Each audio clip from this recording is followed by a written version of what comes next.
Okay students, आज हम एक न्यू चैप्टर स्टार्ट कर रहे हैं क्लास 12th के अंदर, एंजाइम, चैप्टर नंबर 9 एंजाइम्स। ठीक है, मोस्टली 2 मार्क्स का जो है वो ये चैप्टर है। बोर्ड एग्जाम के अंदर 2 मार्क्स के क्वेश्चन जो है वो इस चैप्टर से आपको मिल सकते हैं। देखिए, what is enzymes. Enzymes word जो है वो 2 वर्ड से मिलकर के बना है। फर्स्ट इन एंड सेकेंड जाइम। इन मीन्स अंदर की और जाइम मीन्स ईस्ट। जाइम मीन्स ईस्ट, यानी कि जो एंजाइम है वो फर्स्ट सबसे पहले कहाँ से आइसोलेट किए गए थे? ईस्ट सेल से इनको जो है वो आइसोलेट किया गया, यानी कि ईस्ट कोशिकाओं के अंदर पाए जाने वाले पदार्थ को क्या नाम दिया? एंजाइम नाम दिया। सबसे पहले विली कोहने ने एंजाइम वर्ड क्या किया? यूज किया, यानी कि ईस्ट में पाए जाने वाले ऐसे सब्सटेंस के लिए एंजाइम वर्ड जो है वो सबसे पहले किसने यूज किया? विली कोहने ने। उसके बाद में बकनर ने जो है ईस्ट सेल से सबसे पहला एंजाइम जो है वो डिस्कवर्ड किया और उसका नाम क्या था? जाइमेज एंजाइम। फर्स्ट डिस्कवर्ड एंजाइम, यानी कि सबसे पहला खोजा जाने वाला जो एंजाइम है वो क्या है? आपके जाइमेज एंजाइम है, और इसको डिस्कवर्ड किया था आपके किसने? बकनर ने। Second Sumner. समनर ने जो है वो यूरिएज एंजाइम को फर्स्ट टाइम क्या किया? क्रिस्टलाइज्ड किया, यानी कि यूरिएज एंजाइम का क्रिस्टलीकरण जो है वो सबसे पहले किसने किया था? समनर ने किया था। ये तो उसकी कुछ हिस्ट्री से रिलेटेड बातें हो गई। और भी आगे बात करेंगे, जैसे कि हम बात करेंगे एमिल फिशर। इन्होंने लॉक एंड की थ्योरी, यानी कि एंजाइम्स के लिए ताला और चाबी सिद्धांत जो है वो एमिल फिशर के थ्रू जो है वो प्रेस्क्राइब किया गया। वो हम आगे जब ताला चाबी सिद्धांत पढ़ेंगे तो हम उसके अंदर बात करेंगे। ठीक है, तो Willy Kuhne first term enzymes first time used, Buchner first discovered enzyme zymase, and Sumner urease enzyme को जो है वो फर्स्ट टाइम क्या किया? क्रिस्टलाइज किया, यानी कि सबसे पहला क्रिस्टलाइज एंजाइम जो था वो क्या था? यूरिएज एंजाइम था। चलिए नेक्स्ट हम बात करते हैं डेफिनेशन ऑफ एंजाइम्स। एंजाइम्स होते क्या हैं? देखिए, एंजाइम्स जो है वो क्या होंगे? ऑर्गेनिक सब्सटेंस होते हैं, यानी कि ऐसे कार्बनिक पदार्थ जो केवल सजीव कोशिकाओं में पाए जाते हैं, लिविंग सेल्स के अंदर ही क्या होंगे? प्रेजेंट होंगे। और ये सजीव कोशिकाओं के अंदर बायोकेमिकल रिएक्शन को क्या करते हैं? कैटलाइज्ड करते हैं।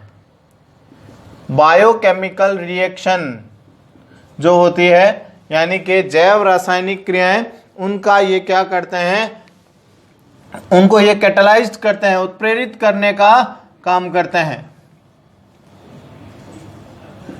कैटलाइज करने का काम करेंगे। अब ये बायोकेमिकल रिएक्शंस क्या है? 2 टाइप्स की होगी। फर्स्ट होती है आपके एनाबॉलिक और सेकंड होती है आपके catabolic. Anabolic reaction and catabolic reaction. Anabolic reactions को हम सिंथेटिक रिएक्शंस भी कहते हैं, सिंथेसिस रिएक्शन भी इनको बोल सकते हैं, यानी कि वे अभिक्रियाएं जिनमें निर्माण की प्रक्रिया होती है, फॉर्मेशन होता है, कोई ना कोई सब्सटेंस बनेगा, उन्हें कहते हैं synthesis reaction. Like as photosynthesis.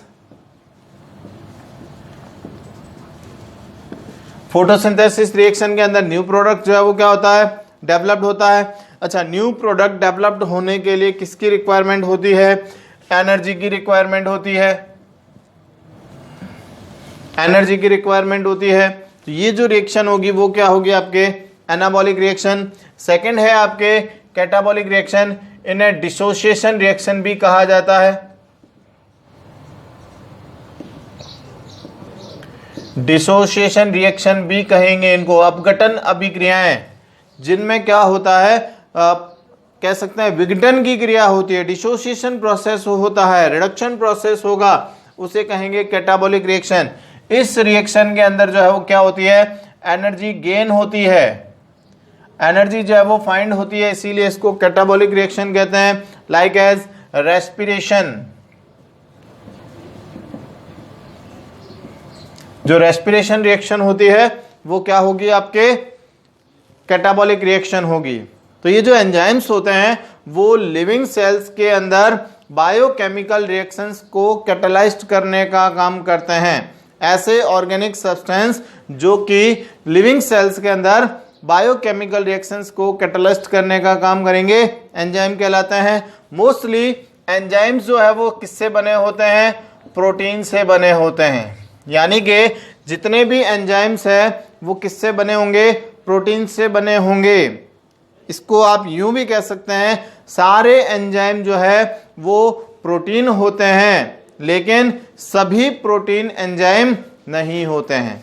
बात अच्छी तरह से समझ गए होंगे कि एंजाइम जितने भी है वो किससे बने होंगे, प्रोटीन से बने होंगे, लेकिन सारी प्रोटीन जो है वो एंजाइम नहीं होती है। अब ये जो एंजाइम है वो दो तरह के होते हैं। एक तो होंगे आपके सिंपल एंजाइम और सेकंड होगा आपके complete enzyme.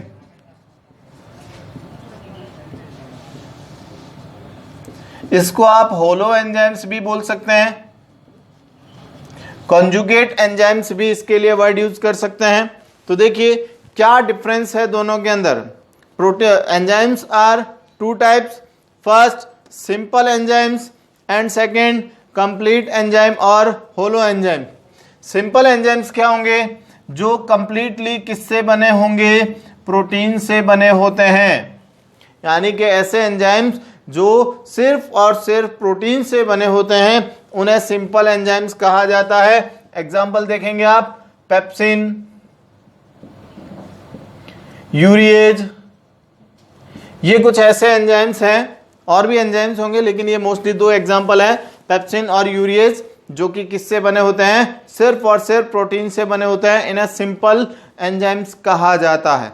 Second complete enzyme या जो होलो एंजाइम्स होते हैं, इनमें प्रोटीन पार्ट के साथ साथ नॉन प्रोटीनियस पार्ट भी प्रेजेंट होता है। यानी कि ये प्रोटीन और नॉन प्रोटीन दोनों पार्ट से मिलकर के बने होते हैं। दोनों को मिला करके क्या बोला जाता है, होलो एंजाइम या कंप्लीट एंजाइम कहा जाता है। आगे बात समझ में। तो कंप्लीट या होलो एंजाइम जो है जिसके अंदर प्रोटीन और नॉन प्रोटीनियस पार्ट जो है वो दोनों क्या होंगे, प्रेजेंट होंगे। तो देखिए स्ट्रक्चर ऑफ एंजाइम्स, यानी कि एंजाइम्स की जो स्ट्रक्चर है वो किस तरह की होगी। यहां पर हम जो स्ट्रक्चर बात करेंगे वो सिर्फ होलो एंजाइम्स के लिए बात करेंगे। जो प्रोटीन पार्ट होते हैं, जो सिंपल एंजाइम्स होते हैं, वो तो सिर्फ प्रोटीन से ही बने होंगे। तो यहां पर हम डिस्कस कर रहे हैं स्ट्रक्चर ऑफ एंजाइम्स।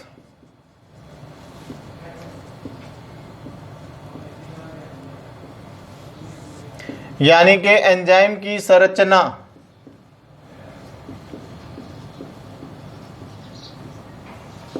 और यहां पर हम डिस्कस कर रहे हैं सिर्फ होलो एंजाइम्स, या जो कंप्लीट एंजाइम होते हैं उसकी बात करते हैं। होलो एंजाइम जो है वो टू पार्ट से मिलकर के बना है। फर्स्ट जो प्रोटीनियस पार्ट होता है वो होता है आपके एपो एंजाइम, और सेकंड जो पार्ट होता है वो होता है prosthetic group.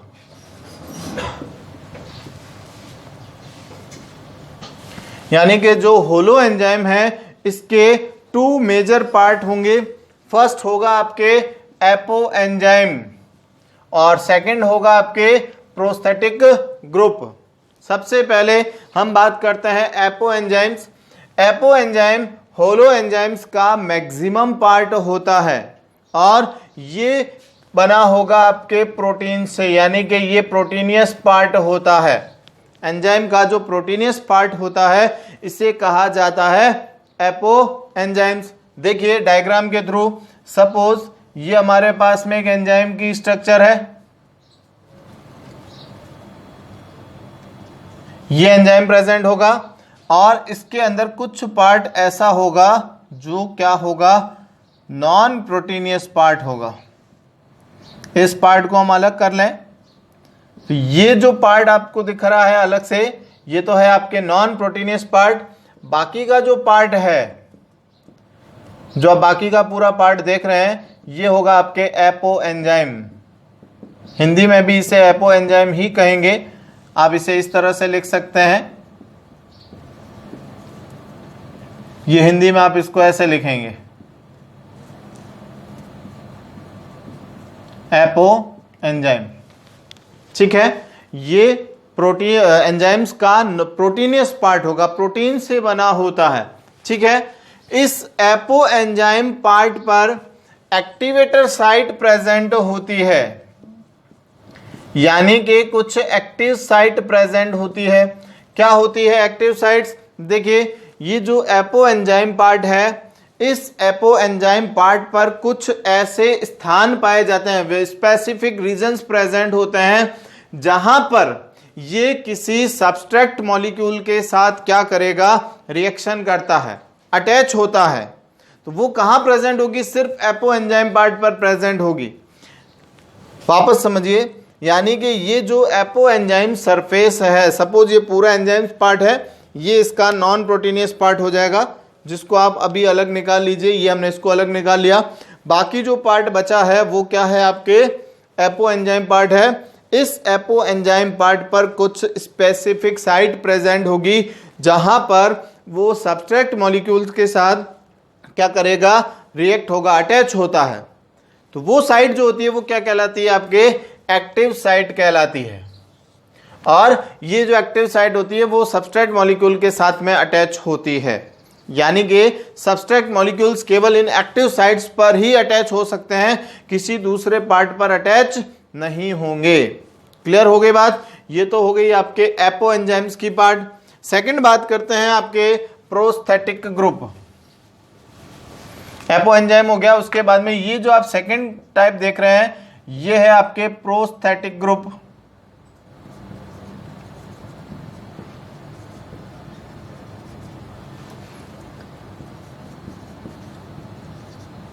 Prosthetic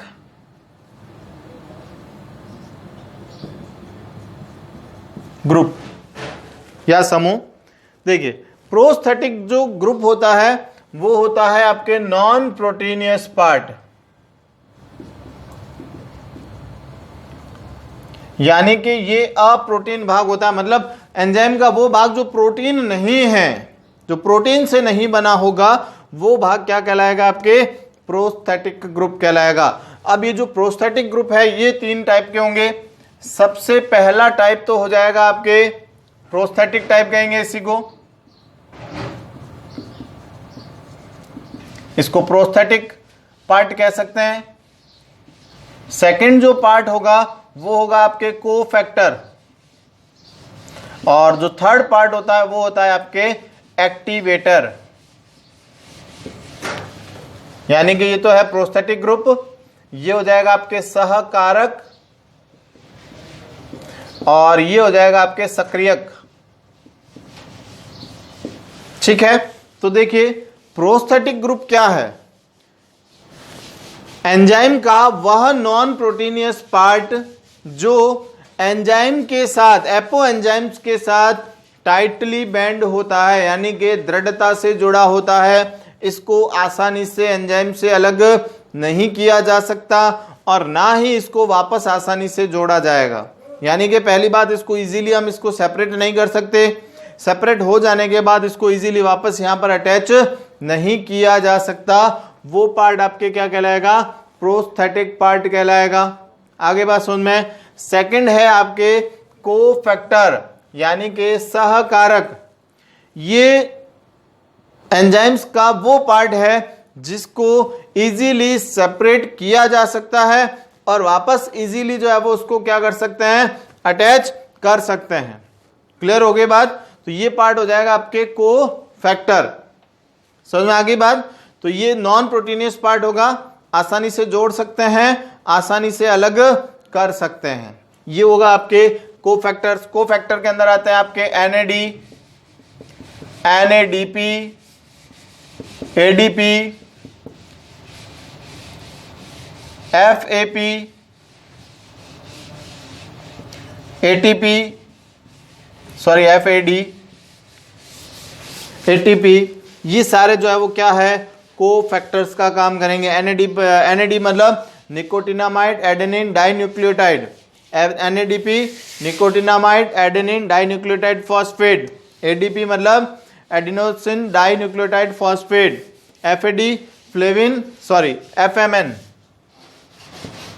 FMN flavin mononucleotide और ATP एडिनोसिन ट्राइफॉस्फेट। ये होंगे आपके कोफैक्टर्स। और फिर बात करेंगे एक्टिवेटर या सक्रियक। ये जो एक्टिवेटर होते हैं मोस्टली मेटल आयंस होते हैं, ये मेटल्स आयन का काम करेंगे, यानी कि मेटल्स आयन ही होंगे, like as iron, copper, magnesium, कोई भी पार्ट हो सकता है। तो ये नॉन प्रोटीनियस पार्ट होगा, मेटेलिक पार्ट होगा। और ये क्या करता है, एंजाइम और सब्सट्रेट मॉलिक्यूल्स के बीच में ब्रिज का काम करता है, यानी कि जो सब्सट्रेट मॉलिक्यूल्स और जो एंजाइम होते हैं उनके साथ में ये ब्रिज बनाने का काम करता है, उनको एक्टिवेट करने का काम करेगा। और ये जो एंजाइम्स है वो कैटालाइस्ट की तरह काम करेंगे, यानी कि ऐसे सब्सटेंस जो किसी भी केमिकल रिएक्शन, बायोकेमिकल रिएक्शन को स्लो और फास्ट करने में जो है वो पूरा काम करते हैं, बट खुद में इनमें जो है वो किसी प्रकार का चेंजेस नहीं होगा। जब रिएक्शन कंप्लीट हो जाती है तो एंजाइम एज इट इज जो है वो वापस प्रेजेंट रहते हैं। एंजाइम्स किसी भी रिएक्शंस को जो है वो रिवर्सिबल जो है वो कंप्लीट कर सकते हैं, यानी कि दोनों साइड में सब्सट्रेट मॉलिक्यूल्स को प्रोडक्ट में कंप्लीट कर सकते हैं, प्रोडक्ट को फिर से सब्सट्रेट मॉलिक्यूल्स में ट्रांसफर कर सकते हैं। तो इनकी जो रिएक्शन होती है वो रिवर्सिबल रिएक्शन यानी कि उत्क्रमणीय अभिक्रिया जो है वो प्रदर्शित करते हैं। क्लियर हो गई बात? तो ये आज के वीडियो के अंदर हमने जो है वो एंजाइम की स्ट्रक्चर के बारे में बात करी है। नेक्स्ट वीडियो के अंदर हम डिस्कस करेंगे आपके स्पेसिफिक प्रॉपर्टीज ऑफ एंजाइम्स, यानी कि एंजाइम्स के विशेष गुण क्या है।